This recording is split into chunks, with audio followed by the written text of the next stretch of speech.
Start हो गया जी। पिछले क्लास में आप लोगों को समझाए थे कार्य प्रणाली के आधार पर कंप्यूटर तीन प्रकार के ना।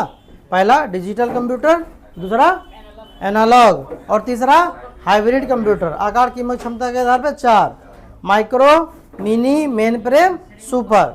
उसके बाद पर्सनल कंप्यूटर के बारे में बताए थे, लैपटॉप, डेस्कटॉप, पॉमटॉप ना, टैबलेट, इन सब के बारे में बताए थे। क्रोम बुक के बारे में बताए थे। आज का टॉपिक रहेगा इनपुट डिवाइस। कंप्यूटर में सबसे ज़्यादा यूज होने वाला इनपुट डिवाइस जो है वो है कीबोर्ड और माउस।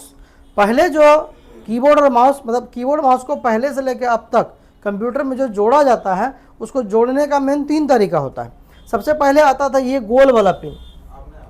नहीं, अब बीच में बोलिएगा नहीं, हम जब पूछेंगे तब बोलिएगा, हम पूरा समझाएंगे और क्लियर करेंगे। आज तक पढ़ाई कुछ बचा लेना, आज भी नहीं बचेगा। ये PS2 जो पिन होता था, इसमें अलग अलग कलर होता था कीबोर्ड और माउस के लिए। इसको लगाने में बड़ा दिक्कत होता था। नॉर्मल आदमी को जब लगाता था ना तो कई बार टेढ़ा मेढ़ा हो जाता था, टूट भी जाता था। तो ये सबसे पहले आया। समय बदला, बदलते समय के अनुसार अच्छा इसमें जिसमें कीबोर्ड लगाना है उसमें कीबोर्ड और जिसमें माउस लगाना है उसमें माउस। किसी में किसी को लगाने से वर्क नहीं करता था। समय बदला, बदलते समय के अनुसार आया USB। क्या आया? यूनिवर्सल सीरियल बस। क्या बोले? यूनिवर्सल का मतलब आप किसी भी पिन में कुछ भी लगा सकते हैं। किसी में कीबोर्ड, किसी में माउस, उसी में कोई और डिवाइस भी आप कनेक्ट कर सकते हैं, इसलिए इसका नाम होता है USB। क्या होता है? ये जो बता रहे हैं ये कीबोर्ड और माउस दोनों के लिए बता रहे हैं, समझ गए। उसके बाद और समय बदला और आया वायरलेस माउस। कौन सा माउस? वायरलेस कीबोर्ड भी आया और वायरलेस माउस भी आया। अभी अपने क्लास में भी है, देखिए वायरलेस है ना। तो वायरलेस में क्या होता है, एक रिसीवर होता है और कीबोर्ड माउस के अंदर ट्रांसमीटर लगा रहता है, जिसकी मदद से आपका ये कीबोर्ड माउस वायरलेस वर्क करता है। कुछ ब्लूटूथ वाले माउस भी अब आ गए हैं जिसमें कि आपको रिसीवर का भी जरूरत नहीं पड़ता, पर वो सिर्फ ब्लूटूथ वाला कंप्यूटर में ही सपोर्ट करेगा, दूसरे में काम नहीं करेगा। ये हुआ माउस को कंप्यूटर में जोड़ने का तरीका। अब माउस के मेन होते हैं दो प्रकार। कितने प्रकार? एक ये वाला और दूसरा ये वाला। इसको बोलते हैं हम लोग मैकेनिकल माउस। कौन सा माउस? पहले जमाना में जो है हर काम मैकेनिज्म के ऊपर होता था, और ये जो माउस है मैकेनिकल माउस, इसको लगाने के लिए एक तरह का बॉल होता था, भारी बॉल, और ये इसके अंदर फिक्स किया जाता था। और जब इसको हम यूज करते थे तो नीचे जो सरफेस था उस पर टच करता था, और टच करने की वजह से इसके अंदर व्हील लगे होते थे, पहिया, जो घूमकर माउस को वर्किंग करने पे मतलब वर्क करवाते थे, काम करवाते थे ये।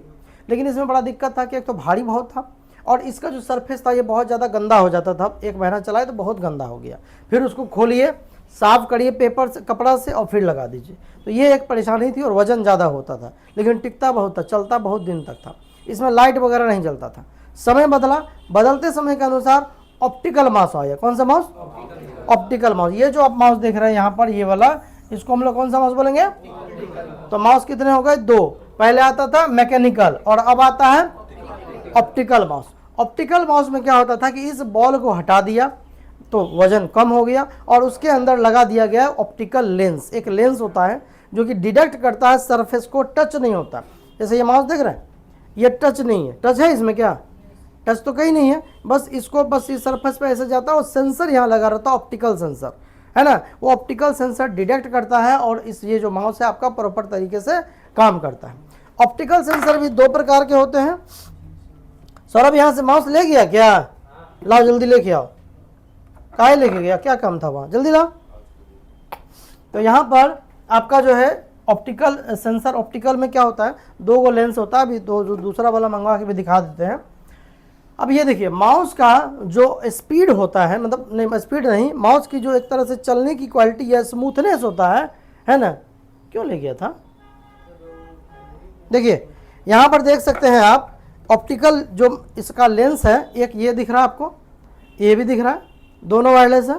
इसमें लाइट जल रहा है, जब जब इसको छुएंगे लाइट बढ़ेगा भी, जल रहा है। इसमें नहीं जल रहा है। ये थोड़ा सस्ता है, ये थोड़ा महंगा है। आप बोलेंगे लाइट जलने और ना जलने के पीछे क्या कारण है? क्योंकि इन दोनों माउस के अंदर एक बैटरी लगी हुई है, इसमें भी लगा हुआ है, इसमें भी लगा हुआ है। ये माउस सस्ता आता है, ये महंगा आता है, लेकिन इसका जो बैटरी है ये जल्दी जल्दी ख़त्म होगा। 1 महीना, 1.5 महीना, 2 महीना, जैसा चलाइएगा वैसा। इसमें क्या है, इसका जो बैटरी लाइफ है ये थोड़ा कॉस्टली होता है। इसमें लाइट जलता नहीं, जल रहा है क्या? नहीं जल रहा, लेकिन ये अभी भी काम करेगा, जहाँ तक कि इससे बढ़िया ही काम करेगा या इसी के जैसा करेगा। तो जब लाइट नहीं जलेगा तो इसका बैटरी लाइफ बढ़ जाता है और 1 साल आराम से चलता है ये। तो इसीलिए इसको खरीदना महंगा है पर चलता ज़्यादा है। ये सस्ता मिलेगा लेकिन बैटरी बदलते बदलते इस माउस से महंगा हो जाएगा। तो आप लोग कभी भी वायरलेस लीजिए तो कम से कम 600-700 का माउस लीजिएगा ना, तो उसमें आपको इस तरह का मिल जाएगा, उसमें लिखा रहता है बैटरी लाइफ 1 ईयर। समझ गए? तो ये 2 तरह का ऑप्टिकल माउस होता है जो कि ऑप्टिकल लेंस की मदद से वर्क करता है। इसी में आप देखिए, ये जो माउस है, पहले जो माउस होता था मैकेनिकल माउस, इसमें 2 ही बटन होता था, बाद में 3 बटन वाला भी आया था, लेकिन जो बाद में आया तो उसमें 3 बटन आया, लेकिन शुरू में इसमें 2 ही बटन होता था, एक लेफ्ट बटन और एक राइट बटन। समय बदला, ऑप्टिकल माउस आया और ऑप्टिकल माउस में 3 बटन आ गया, left button, right button, scroll button ना जी। बीच वाला क्या बोलेंगे? स्क्रॉल। ये लेफ्ट, ये राइट और ये बीच वाला स्क्रॉल। तो माउस एकदम इजी हो गया, इससे काफ़ी सस्ता हो गया। ऑप्टिकल माउस नॉर्मल आप दुकान में लीजिएगा ना, कम दाम का तार वाला, तो 100 रुपया में आपको आराम से मिल जाएगा। होलसेल में तो 70-80 रुपया में भी मिल जाता है। चाइना वगैरह बना, ये सब माउस बड़ा महंगा आता था शुरू में, तो एक माउस का कीमत 2-2 हज़ार रुपया होता था उस समय में। तो ये सस्ता है, लेकिन लिको फेंको है तो ज़्यादा चलता नहीं, खराब भी हो, फर्क नहीं। हाँ, ये सब माउस लीजिएगा नहीं, सबका लाइफ ज़्यादा है। ये सब माउस 5-5 साल आराम से चलता है, समझे? महंगा सामान थोड़ा चलेगा, टिकेगा। तो माउस का जो क्वालिटी मतलब स्मूथनेस होता है उसको DPI में मापते हैं। किसमें? इसका फुल फॉर्म होता है डॉट पर इंच। क्या होता है? 600 DPI का माउस एक अच्छा क्वालिटी का माउस होता है। बाकी 900-1200, जैसे ये सब 1200, ये 1200 DPI का माउस है, ये 900 DPI का माउस है। तो इसका मतलब ये हुआ कि जितना ज़्यादा DPI रहेगा ना, उतना वो स्मूथ चलेगा, उसका उतना ज़्यादा सरफेस को कवर करेगा, चलाने में आपको बहुत ज़्यादा स्मूथ लगेगा। समझ गए? तो ये आप याद रखिएगा। USB के बारे में बता दिए। माउस में कितने बटन? 3 हो गए, और माउस के एक्शन 5 होते हैं। कितने एक्शन? यानी माउस 5 काम करता है। कितना काम? तो पहला क्लिक करेगा, इसको क्लिक करेंगे, डबल क्लिक करेंगे 2 काम, राइट क्लिक करेंगे ये बटन से 3 काम, स्क्रॉल करेंगे 4 काम, और कुछ पकड़ के छोड़ देंगे, माने ड्रैग एंड ड्रॉप। क्या होगा? Drag and drop. तो माउस के 5 एक्शन कितने? पहला क्लिक, दूसरा डबल क्लिक, तीसरा राइट क्लिक, चौथा स्क्रॉल, 5वां ड्रैग एंड ड्रॉप। अब बोलिए, पहला क्लिक, दूसरा डबल क्लिक, तीसरा, चौथा स्क्रॉल, 5वां ड्रैग एंड ड्रॉप। तो माउस के 5 एक्शन। समझ गए? अब ये जो हम कीबोर्ड है इसके बारे में थोड़ा बात कर ले। कीबोर्ड भी मुख्य रूप से 2 प्रकार के। ये जो कीबोर्ड देख रहे हैं ये वाला, ये एक नॉर्मल कीबोर्ड है जिसमें 101 से लेके 104 बटन। ये जो देख रहे हैं ये RGB वाला है, मतलब इसमें लाइट जलता है, और ये एक्स्ट्रा बटन इसमें दिया हुआ, देखिए यहाँ पर ये सब एक्स्ट्रा बटन दिया हुआ दिख रहा है ऊपर में, इसको बोलते हैं हम लोग मल्टीमीडिया बटन। तो ये पूरा कीबोर्ड का ही नाम हो गया मल्टीमीडिया कीबोर्ड। क्या नाम होगा? और ये तो नॉर्मल कीबोर्ड है। समझ गए? तो एक बार हम इसको रिपीट करते हैं। अब आप लोग बताइए इसका नाम क्या है? जरूरत है। इसका नाम क्या है? इसका नाम बताइए। PS2। क्या बोले? कीबोर्ड और माउस को कनेक्ट करने के लिए होता था। इसका नाम फुल फॉर्म? सीरियस नहीं, सीरियल, यूनिवर्सल सीरियल बस। सीरियस हॉस्पिटल में वो नहीं, ये है। ठीक है। उसके बाद तीसरा ये आपका कौन सा हो गया? वायरलेस, है ना। ये कौन सा माउस है? Mechanical mouse. कौन सा माउस? Mechanical mouse. ये कौन सा है? ऑप्टिकल माउस है। DPI का फुल फॉर्म? डॉट पर इंच। क्या होगा? डॉट पर इंच। ये ऑप्टिकल माउस के अंदर कौन सा लेंस लगा रहता है?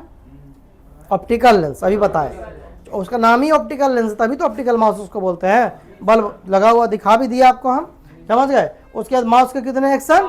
5। पहला क्लिक, दूसरा, तीसरा, चौथा, 5वां। ठीक है। नॉर्मल कीबोर्ड में कितने बटन? 104। अब मल्टीमीडिया में तो एक्स्ट्रा का कोई हिसाब नहीं है, ये मल्टीमीडिया हो गया। समझ गए? 250, अरे 10-15 को एक्स्ट्रा कीबोर्ड रहता है, ज़्यादा नहीं रहता है। CPU का full form central processing unit होता है, कंप्यूटर का दिमाग होता है। समझे? एक छोटा सा पार्ट जिसका आविष्कार 4th जनरेशन में हुआ था। CPU के मेन 3 पार्ट होते हैं, CU, MU और ALU। CU का मतलब कंट्रोल यूनिट, MU का मेमोरी यूनिट अर्थमेटिक, और ALU का अर्थमेटिक लॉजिक यूनिट। जिस तरह इंसान का दिमाग सबसे इंपॉर्टेंट पार्ट होता है, उसी तरह कंप्यूटर का जो प्रोसेसर यानी CPU होता है वो सबसे इंपॉर्टेंट होता है। जितना ज़्यादा CPU यानी प्रोसेसर वाला, पावरफुल प्रोसेसर वाला कंप्यूटर खरीदेंगे उसका प्राइस उतना ही ज़्यादा होगा। अभी जो लेटेस्ट सबसे लेटेस्ट प्रोसेसर जो आ रहा है वो है Core i9, हालांकि कोर i3 तक का एक आम आदमी की चलाने के लिए काफ़ी होता है, गेमिंग वगैरह ज़्यादा प्रोग्रामिंग करते हैं तो i5 तक का प्रोसेसर लेना बेस्ट होता है। और कुछ? अरे CPU प्रोसेसिंग डिवाइस होता है, दिमाग। ये क्या करता है? ये प्रोसेस करता है। आप इसे समझिए, आपका आंख और कान ये दोनों इनपुट है, इनपुट डिवाइस है। आप यहाँ से आंख से कान से कुछ सुनते हैं, समझते हैं, फिर उसको प्रोसेस क्या करते हैं? दिमाग में। बोलते कहाँ से? मुंह से, तो मुंह आउटपुट डिवाइस हो गया ना। वाह, इसमें आउटपुट डिवाइस हो गया मॉनिटर, कीबोर्ड माउस हो गया इनपुट, है ना, और CPU हो गया प्रोसेसर। समझ गए? चलिए तो मिलते हैं नेक्स्ट क्लास में इन लोग से, नेक्स्ट वीडियो में। तब तक के लिए जय हिंद।